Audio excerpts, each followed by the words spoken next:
ಯಾರು ಕಷ್ಟಪಟ್ಟು ಸಿನಿಮಾ ಮಾಡಿ ಸಿನಿಮಾನ ರೆಸ್ಪೆಕ್ಟ್ ಮಾಡ್ತಾನೆ, ಸಿನಿಮಾಗೆ ರೆಸ್ಪೆಕ್ಟ್ ಕೊಡ್ತಾನೆ, ಅವನು ಗೆಲ್ತಾನೆ. ಬೇಕಾದ್ರೆ ಎಷ್ಟು ಜನ ಬೇಕು ಹೇಳಿ, ನಿಮ್ಗೆ ಉದಾಹರಣೆ ಕೊಡ್ತೀನಿ. ಸಿನಿಮಾಗೆ ರೆಸ್ಪೆಕ್ಟ್ ಮಾಡಬೇಕು.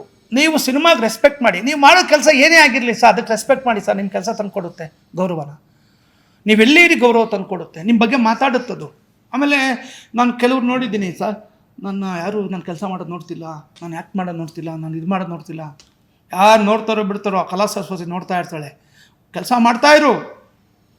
ಶ್ರೀಕೃಷ್ಣ ಪರಮಾತ್ಮ ಹೇಳಿಲ್ವಾ, ಖಂಡಿತ ನಾನು ಮಾಡ್ತೀನಿ, ಹೋಗಿ ಇದ್ದಾರೆ ಕೆಲಸ ಮಾಡಿ. ಯಾರೋ ನೋಡ್ತಾರೆ, ನೀ ಕೆಲಸ ಮಾಡಬೇಡ. ಫಸ್ಟ್ ಆಫ್ ಆಲ್ ಅದು ನಿಂದು ಮೇಜರ್ ತಪ್ಪಿಲ್ಲ, ಅದೇನೇ ಸರ್.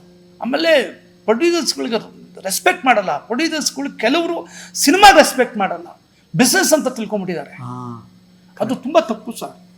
ನಾನು ಇವತ್ತು ಬೇಕಾದ್ರೆ 5 ಲಕ್ಷ 5 ಕೋಟಿ ತರ್ತೀನಿ ರೀ, ಹಾಕ್ತೀನಿ ರೀ, ನನಗೆ ನೆಕ್ಸ್ಟ್ ಮಂತ್ 15 ತಾರೀಕು ಅಷ್ಟರಲ್ಲಿ ಒಂದು 10 ಕೋಟಿ ಆಗ್ಬಿಡ್ಬೇಕು. ಅದೇ ಪ್ರಿಂಟಿಂಗ್ ಮಿಷಿನ್ನೇ ಸಿನಿಮಾ. ಹಿಂಗೆ ಹೇಳ್ತಾರಾ? ಸರ್ ಹೇಳಿದ್ದಾರೆ, ನನಗೆ ಹೇಳವ್ರೆ, ಬೇರೆ ಏನು, ಬೇರೆ ಯಾರಿಗೆ ಹೇಳೋದೇನು, ನನಗೆ ಹೇಳವ್ರೆ. ಉತ್ತರ ಏನಿರುತ್ತೆ ಅವಾಗ? ಉಗಿದು ಕಳಿಸ್ತೀನಿ ಪ್ರೊಡ್ಯೂಸರ್ಗೆ.